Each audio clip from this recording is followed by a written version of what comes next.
What is going on? Wonderful, wonderful Wednesday. Welcome. Guess who's back again? Yes, the Cold Calling Podcast, sponsored by Monster Connect. They sent me some swag. Ooh, so fresh and so clean. I am feeling swag-alicious. Hey, I'm your host, Larry Long Jr., CEO, that's Chief Energy Officer of LLJR Enterprises. Hey, just gotta say thank you to our sponsor. The Cold Calling Podcast is powered by Monster Connect. Rawr! They leverage technology to deliver actual conversations. Hello, can you hear me now? B2B sellers, we want to talk to our prospects.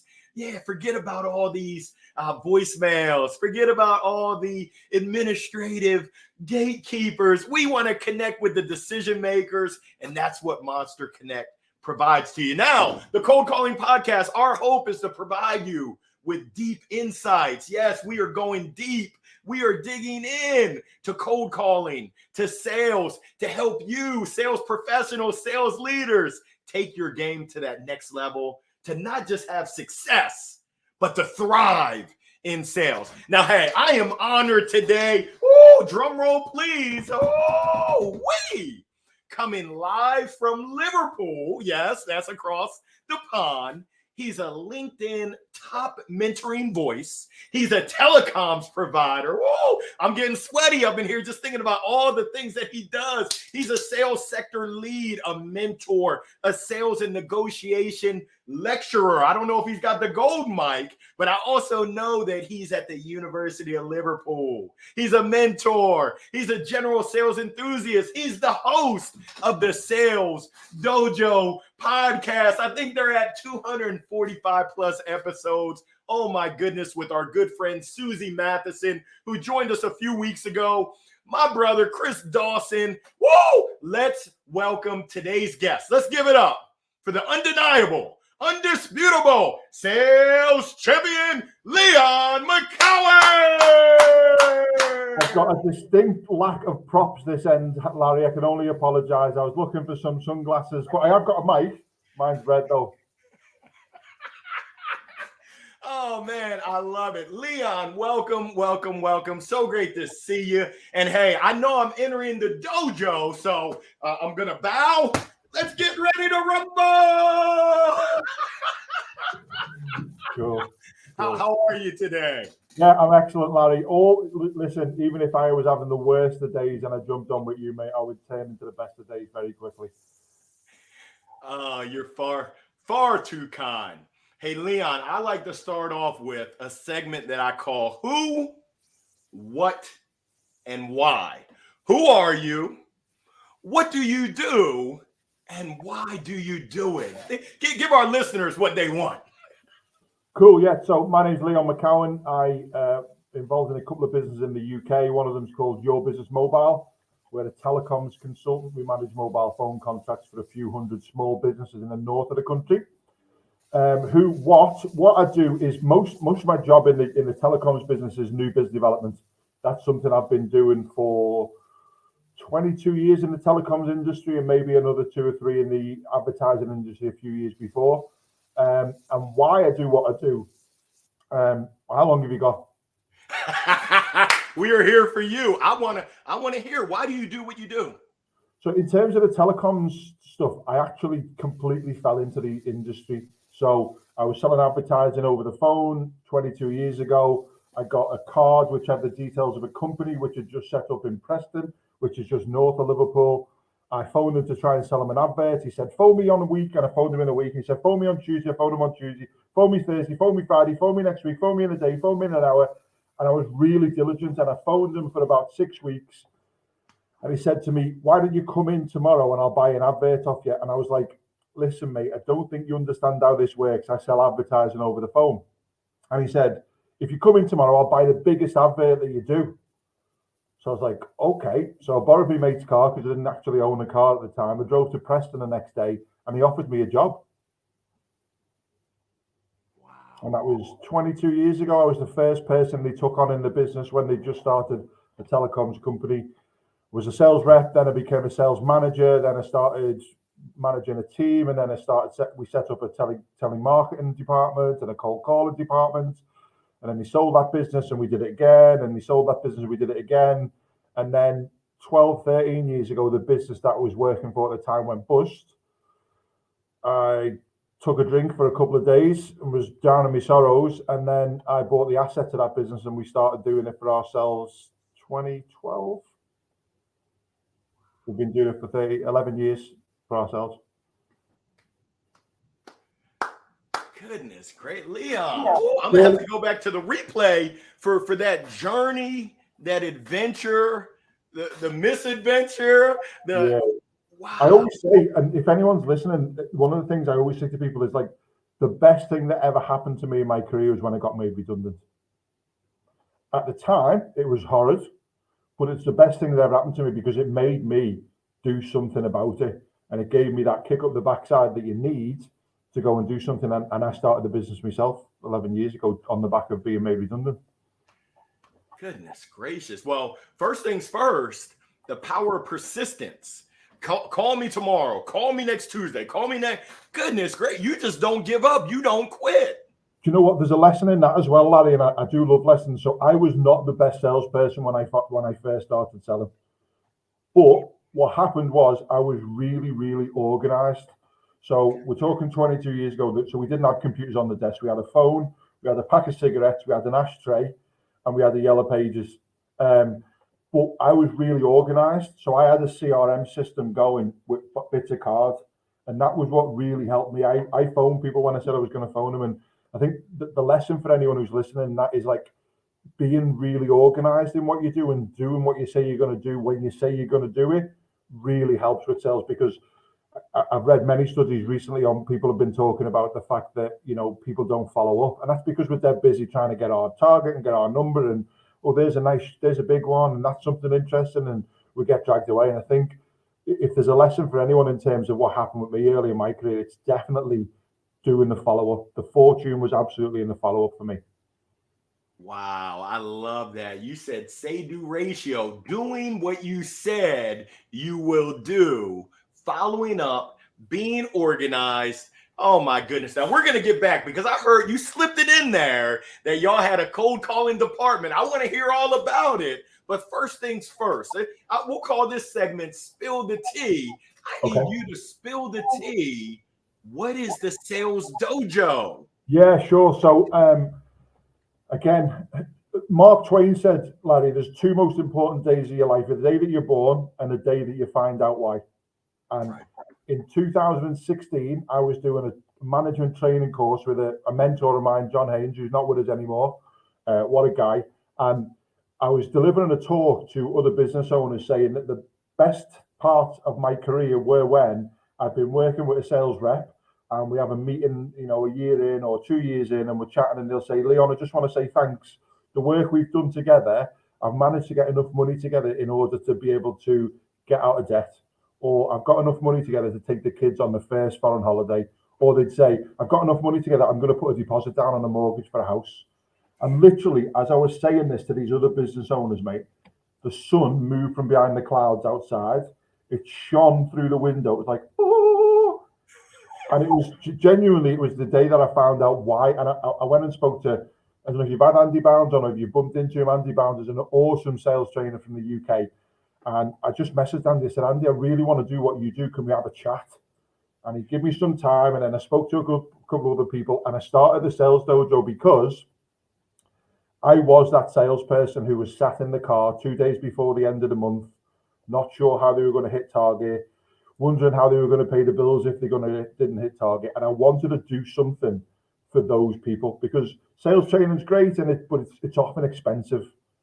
You know, most of the sales training I had was a guy came in who was relatively expensive, give us all his book. We did a couple of days and then we were on our way. So I wanted to set something up that was accessible so that anybody would be able to get some training. This was 6-7 years ago before COVID and everybody became online. I think so around that time, it was just I wanted to do something for salespeople. So I started doing events in Liverpool. We just did one last week, which was 6 years that we've been doing them. And what we do is we get 40, 50 salespeople or small business owners in a room. We get 2 or 3 really good sales trainers, and we let the sales trainers share a really good few hints and tips for 15, 20 minutes. And the salespeople who come along have got something that they can use that day to go and sell more stuff. And from that, it's developed into doing some other events and doing some other training. And then obviously we've been doing the podcast. And, you know, I listened to your interview with Susie a couple of weeks ago. We met Susie, we met you. Clubhouse was really great. In a dark time for everyone, we met lots of really good people. And it's been about, you know, just spreading the love for sales. I know it's kind of different in the US, but in the UK, salespeople, they have a bit of a bad rep. Yep. So, you know, oh, dodgy salesperson, he's trying to coerce me and stuff like that. And with the sales dojo, what I really want to do is try and change the way that people view it. Because look, if you want a new job, you're in sales. If you want a new boyfriend or a girlfriend, you're in sales. If you want a raise in your current job, you're in sales. If you start your own business, you're in sales. Everybody's in sales. Everyone works in it. Niraj is brilliantly, Niraj Kapoor's business is called Everyone Works in Sales. And it's so true. Everybody works in sales. So the idea behind the dojo is just to try and get lots of stuff available for people that can go and use that day to try and close more business and buy more new shoes. Oh my goodness, I love it. Now, Leon, this is percolating in my mind. I'm sensing that you have such a philanthropic, you have such a kind heart, which I wish everyone had that, but there's a lot of folks out there that are just me. I call them me monsters. Me. Where does this come from? Your heart, your service based of just wanting to give, wanting to serve. You talked about making training accessible, where it's unusual. It's really unusual. Where does that come from? So I was talking about this a couple of days ago with a couple of people. So I think there's a few things. So one is when we were younger, we didn't have much. So being able to access it, we didn't know because my mum and dad wrapped us in this amazing love that made us think we had everything, but actually we had next to nothing.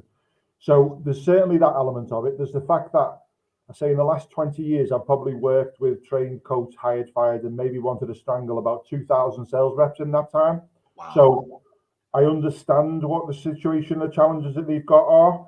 And the other thing as well, there's two other things. One is when I was about 8, I joined the Boy Scouts. And there was a guy called Tom Doyle, again, who's not with us anymore. And he recognized leadership skills in me at a really young age, and he helped them to flourish. And one of the things that he did before it was a cool thing to say was he did servant leadership, where he'd just be there for people, and that was how he led.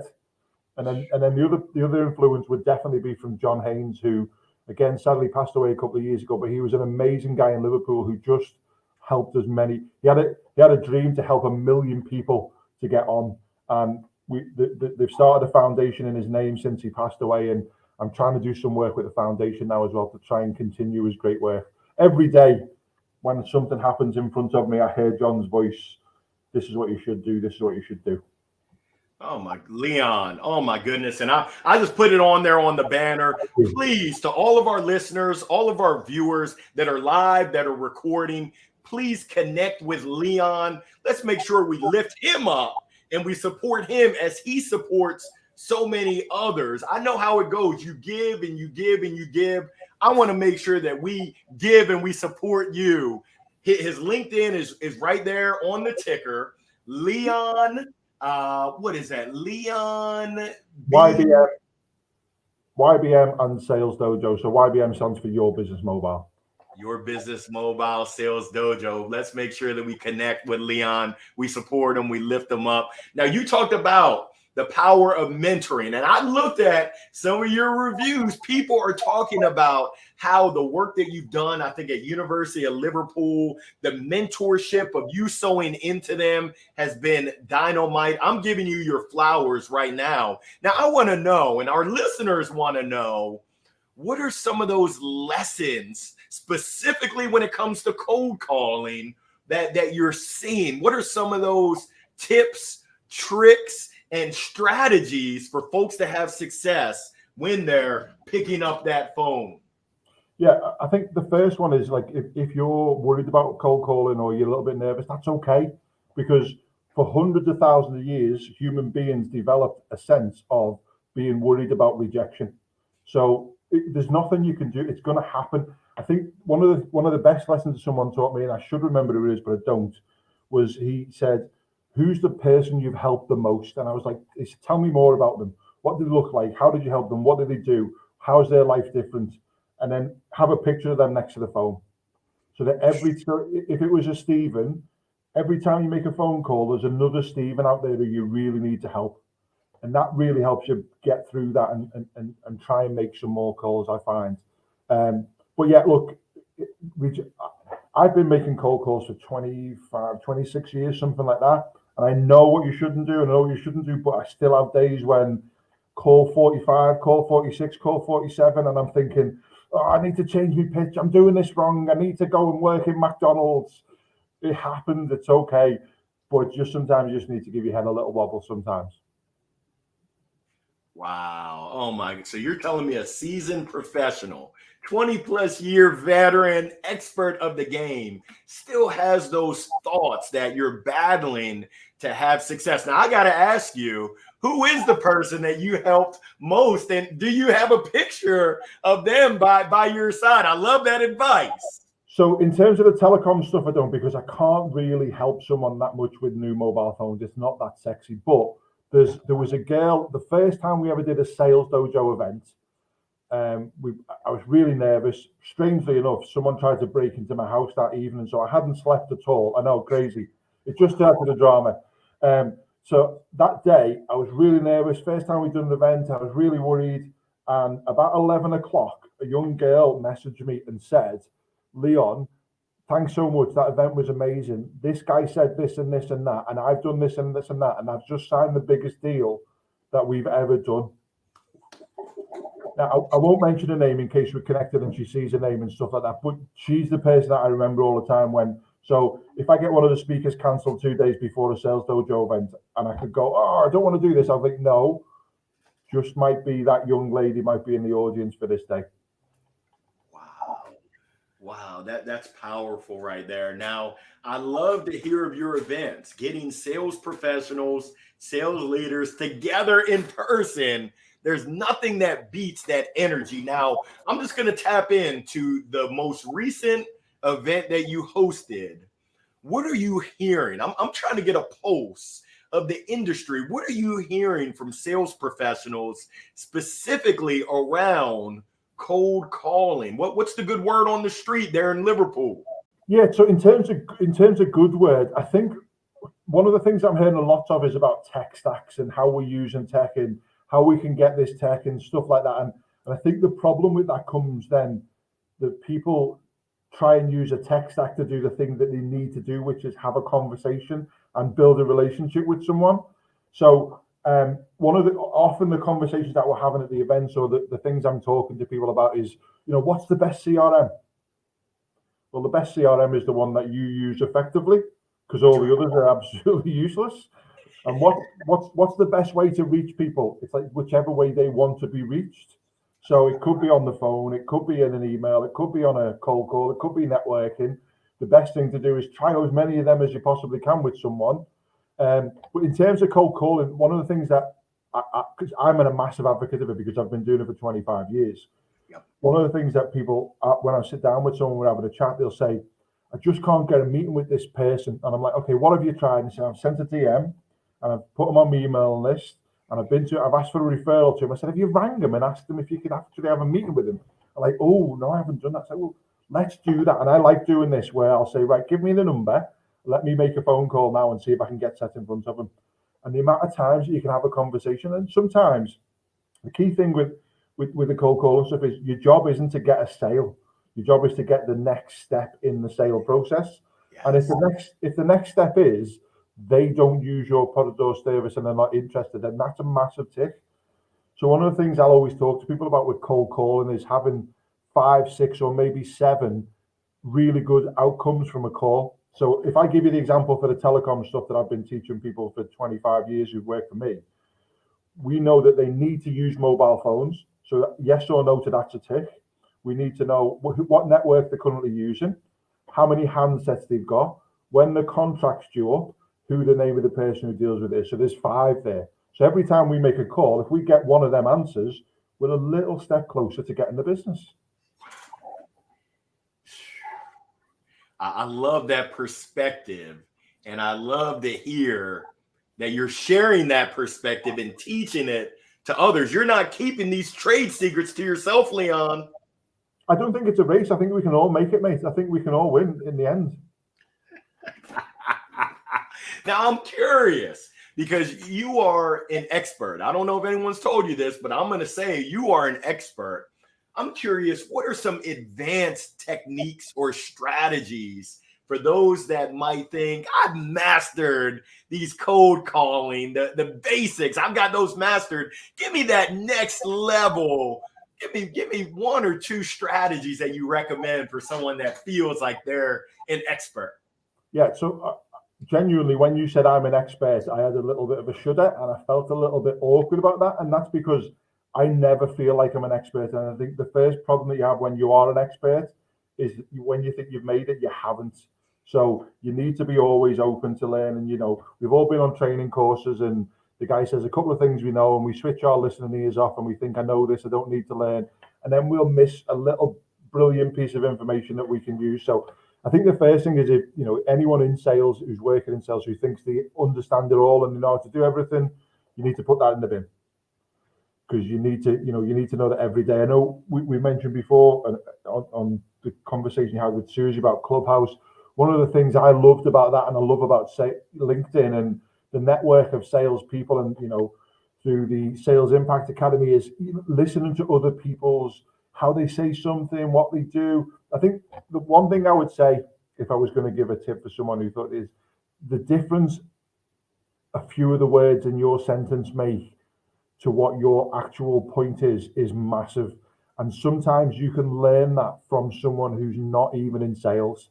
So what I mean by that is I'll often have a conversation with my missus or with my dad sometimes when I go to football with him, and I'll say, this is what I'm doing. And he'll go, what does that mean? I go, it's this. And he says, do you mean that? And I'm like, that's what I meant to say.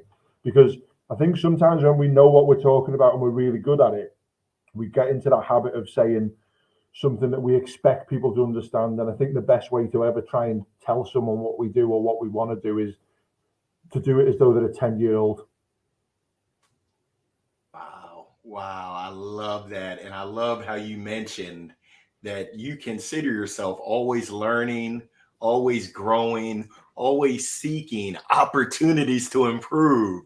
Man, you're inspiring me. Now, you mentioned something about football, and I know that our football is a little bit different. I know Susie is the tennis player. I'm a baseball guy. I think what you call football, we call soccer. I got to ask you to spill the tea part 2.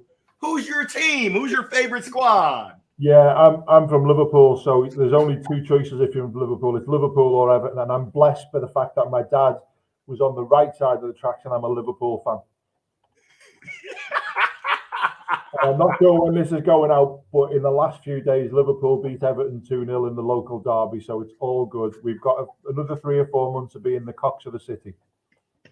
I was wondering why you had some pep in your step, especially because the time difference. I know that you're wrapping up your day and you've got so much spirit. I appreciate that, Leon. Now you had talked about the 5 pieces of information. So I'm just curious about the importance of qualification. And I love how you said the purpose of the call isn't to get the sale, it's to get that next step, and you're looking to get those pieces of information. How important is that, and why is that important? Yeah, so I'm sure someone said this to you before, but for me, marketing's job is to qualify people into the pipeline, and sales' job is to qualify people out. And you can get stuck, you start your business or you've got a target and you think, I need to get all these people to say yes, when what happens is the one that you get to say yes, who wasn't a good fit, they're the ones who cause you the most trouble, they're the ones that leave, they're the ones who go for a cheaper price later on. So I think it's really important the qualifying out is what you do. And if you don't want to get argumentative with people, but if you get really good at trying to get people to say, no, hold on, I really need this product, that's when you can sit back and go, okay, let's have a chat about the cost and how we can make this work. And then it feels like they're fighting for your product as opposed to you trying to push it on them and tell them all the reasons why it is. So I think in terms of qualifying out, that's kind of my job, and that helps with the mindset. So the first one is, are they using mobile phones? Yes or no. I want to go, how many phones have you got? So what are you using them for? So, okay, so yeah, and do you pay for them for the business? Because if I say, do you use mobile phones, and they say yes straight away, and I start trying to get the meeting and I go and arrange a meeting and they're 50 miles away, I might find out that they're the wrong type of person. So I need to ask lots of questions, and that's where the qualifying comes in. Which network do you use? How many phones have you got? When does your contract finish? I'm doing all of this qualifying before I set up a meeting. Whereas sometimes we've all had them. You speak to someone, they sound great. You can probably get a meeting with them, and then you don't do the right thing by asking the right questions and making sure they're a good fit for you. Man, that's spot on. That's worth the price of admission. You just dropped the mic right there for all of our cold calling professionals out there. I love what Leon stated. Marketing's job is to qualify folks in. Sales' job is to qualify folks out so that we're not working junk. We're making sure that we mine for gold. Now, you talked about the mindset. And this is one that I'm hearing, the pulse on the industry. I just went to Mr. Ian Cognac's Untap Your Sales Potential retreat in Austin, Texas with enterprise sellers. What are your thoughts around how in this it can be high stress, there can be some turbulence, some chaos. What have you seen work, or how do you manage the stress, the strain, the anxiety that can be associated with not just cold calls, but also sales and also life? When you stack all those together, it can be challenging. How do you recommend folks kind of keep it on the up and up? Yeah, I think I put a post on in the last couple of weeks about this because I was having a chat with one of the young business owners who I do some mentoring with. You need to reframe what your job as a salesperson is, or as a seller. And it isn't to get people to say yes, it's to get people to make a decision. So if you can get people that are really good at making decisions, you can then really scale that by just putting more people in the top of the funnel, because you're really good at getting people to make decisions. And if you get people to make decisions, it's yes and no. So when they make a decision and it's a no, you're not going, I've got these 15 opportunities that look really good, boss. And actually 2 or 3 of them aren't that interested in what you've got to sell, and 2 or 3 of them aren't a good fit. So I think reframing definitely helps. My job is to get people to make a decision. Do you want to use mobile phones? Yes or no? Do you want to have a meeting? Yes or no? If I get them to make that decision, then I've done my job. And that's a paradox to trying to get people to buy your product, which is the one that's always going to lead to you feeling a bit rubbish about rejection. I love it. Now there's there's 2 things, and I'm not going to stack up questions, but the first question I have is going to be around time management. The second one is going to be around AI, IM, Chat GPT. But what are your thoughts when it comes to managing time? And really, you had mentioned it earlier around your organization and that being critical. Any tips around managing time, being productive? Because I've heard it before. There's the revenue generating activities, and then there's other, and the focus is around revenue generating activities, but that still is tough. How do you manage your time efficiently, make sure that you're being productive around cold calls? Yeah, I'm sure someone said this to you as well before. You can't manage time. You can only manage yourself. So you need to reframe it in that way and say that, look, it's me who's responsible for whether this happening or not. It's not time. So when you put an hour in the diary and you don't do the work you're going to do in that hour, then it's on you for not having done it. And I think the other thing that I would talk about when it comes to time management is like, what do you want out of it? So like, yeah, you want to get sales, I get that. But then if you get sales, what does that mean? That means you get an improved offer in your role, and you might get a bonus and stuff like that. Yeah, but what does that mean?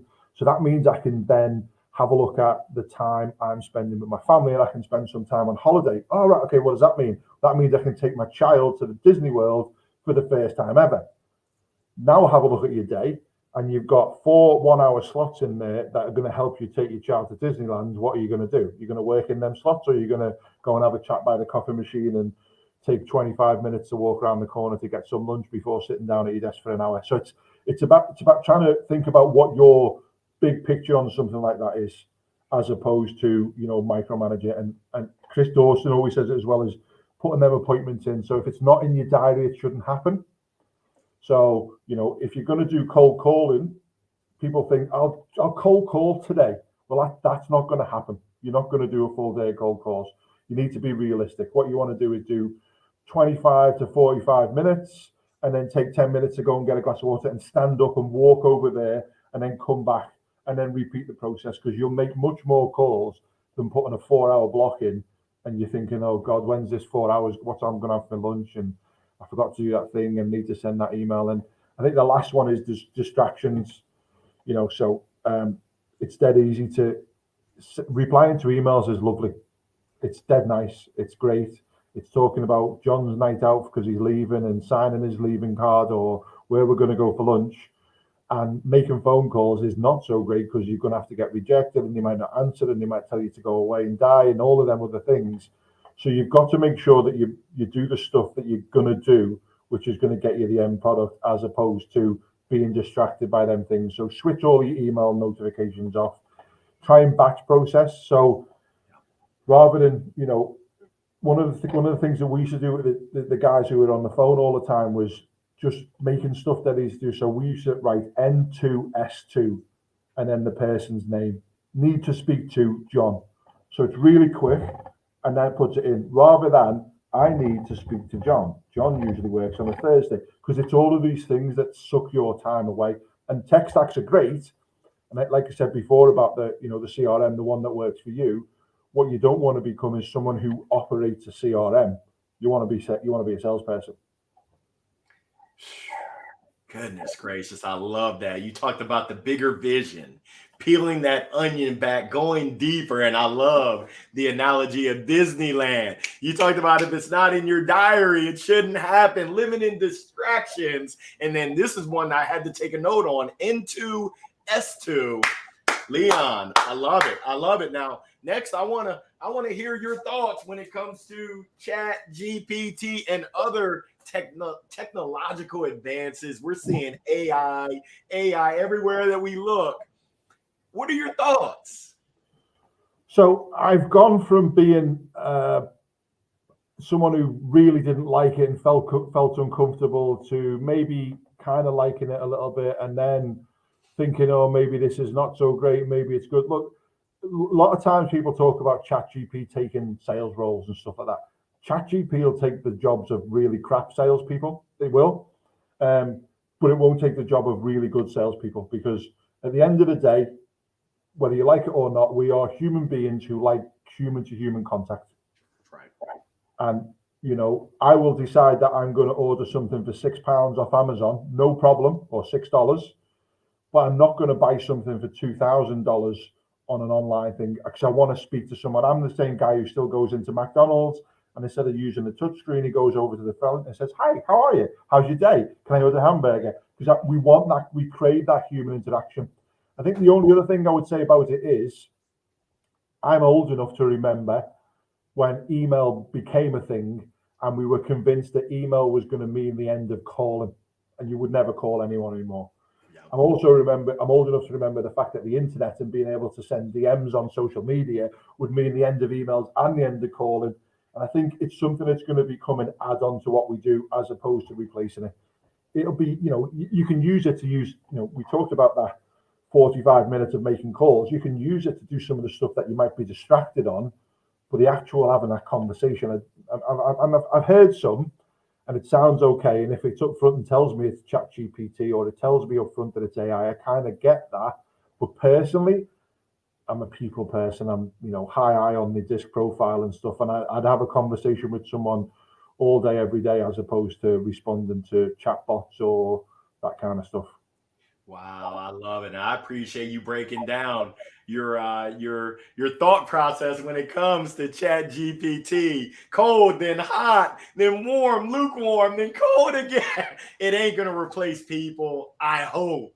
Now, are there any other emerging technologies or trends that kind of have your ears tingling? Is there anything that you're kind of keeping an eye out for? No, I don't think. What I suspect is going to happen, because I say I've been in sales long enough to see a full cycle of lots of things happening. What I suspect we're going to see is the merging of different technologies, as opposed to more. I found a graphic the other day, and there was 684 different sales tech hacks that you could use, and they're doing different things, and it's just impossible to know. So I think we'll see a merging of different ones. LinkedIn was bought by Microsoft, and they want to bring all that stuff in together and stuff. So I believe we'll see a merging of that kind of stuff. I don't think there's anything. I genuinely believe that making cold calls is the thing that is on the radar that people need to get involved in, because whilst everyone's getting these automated email messages and they're getting these really rubbish DMs on LinkedIn, which are sent by bots, someone just giving you a quick call and going, hey, listen, we've not spoken before, but I'd love to have a meeting with you. Can I tell you why? It's like, oh, okay, this is new, because it's kind of new again now, isn't it? Like, it was something that in the telecoms industry, certainly in the UK, we'd get slammed down on the phone 20 years ago because everyone was doing it, and it's waned a lot, and there's less and less people, and that's because obviously people are, say hiding behind. I don't mean that in a bad way, but they're, have you emailed them? Yeah, send another email, and then they send a copy of the email they sent previously saying, have you seen this? Because the beautiful thing about calls is people are probably not going to forget you when you rang last time. They're probably not going to remember it. They're genuinely not. But when you send a DM after another DM which was ignored, after another DM that was ignored, and it's all in their inbox, they can see all the times that you've tried to contact them and sent them rubbish messages. And I think that's the advantage of calling and cold calling, or warm calling.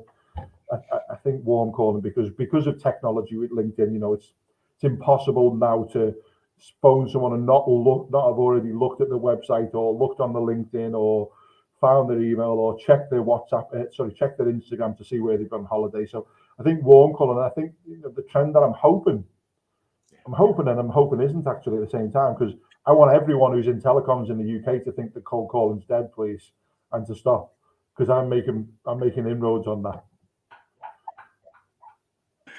Oh my goodness, I love it. I got a question. We're gonna do Spill the Tea Part 3 here. Okay. I'm curious. We're in October. We're almost at the end of the year. I know you're living and you're learning. What are you learning about yourself right now as you reflect on this year? What's been your biggest lesson? It could be professional, it could be personal, but what are you learning? Yeah, so I think one of the things that I've learned, which is a personal one, is that the human body's got lots of stuff that it can do that you don't think it can do. Like, genuinely, I've been doing lots of training for about 12 months now, and the weights that I'm lifting in the gym and stuff like that is massive. And if you'd have told me, I'm going on a Sahara trek in November for charity. We're trekking across the Sahara Desert.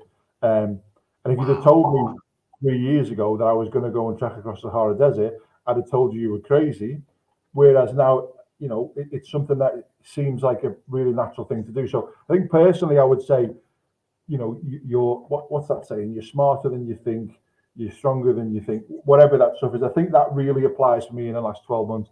I think the other thing in terms of business is, what I've learned is there's loads of people who will really help you, like one of the things that happens when all's fair in business and the whole Gordon Gekko stuff, and it's all cutthroat and stuff.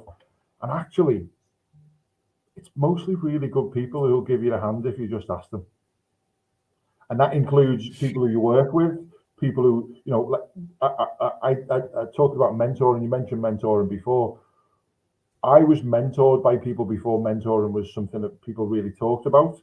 And some of them, they didn't even know they were mentoring. I was just copying off them. But since then, I've approached a couple of people who've said, I've really looked up to them and said, could you? And they were like, brilliant. Yeah, of course I would. I'd be honored. And I've done the same thing. So I think the lesson business-wise is, reach out to someone who's doing really good on LinkedIn and says they're doing, doing a good job and getting some good numbers, and just ask them for 20 minutes, half an hour, and see if you can catch up on a regular basis, because there's lots of people out there who really will help you if you just ask. Shy kids get no sweets, Larry. Wow. Wow, I love it. I love it. I love it. I love it. The human body is amazing. Ask.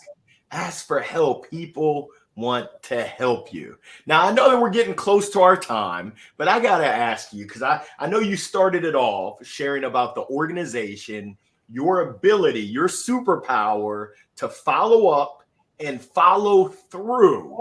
I guess I want to know what's the best way to follow up after a successful or even an unsuccessful call? What do I do?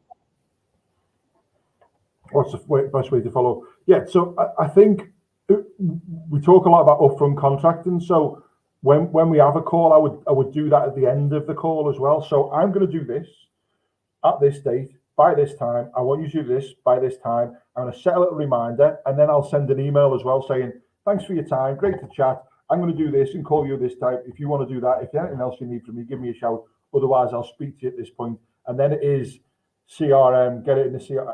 I personally put it in a CRM and I put it in my Outlook calendar as well. So I double up and make sure, and it's nice that as well, because when you come in on one of them days and you've got 60 jobs, actually you've only got 30 because 30 of them in your Outlook calendar and 30 in your CRM. So you're not as busy as you think you are. But yeah, I think if we're talking about using technology, use technology to do that stuff that you're not going to remember. Because like you said before, life happens, your kids, your family, all of this stuff happens and you can forget. So I use technology to do the reminding to make me do the stuff that I need to do.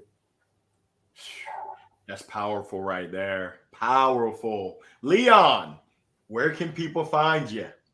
Yeah, most of the time I'll be moaning and complaining on LinkedIn and posts. Now and again, I will share something useful. If people want to check out the Sales Dojo, it's www.thesalesdojo.com. There's about 500 hours of content on there for free. If anyone wants to come and collect it, then please fill your boots. Did you say 500? Yeah, so that includes the podcast. So there's 245 podcasts available as well, but there's loads of video stuff on there, loads of written content. It's just a place for people to get some stuff and go and use that day. Oh my goodness. I love it. I love it. I love it. Now, what are your thoughts around LinkedIn? I know we've been talking about this phone, this 500-pound phone, but you said people can find you moaning and groaning and sharing gems on LinkedIn. What's your thoughts on that platform? Yeah, look, it's like any social media platform. There's going to be a certain level of idiots on there. There's going to be a certain level of people who are saying they're doing stuff and they're not doing it. And there's going to be some really good people who aren't posting loads, and they're the ones that you really need to go and find.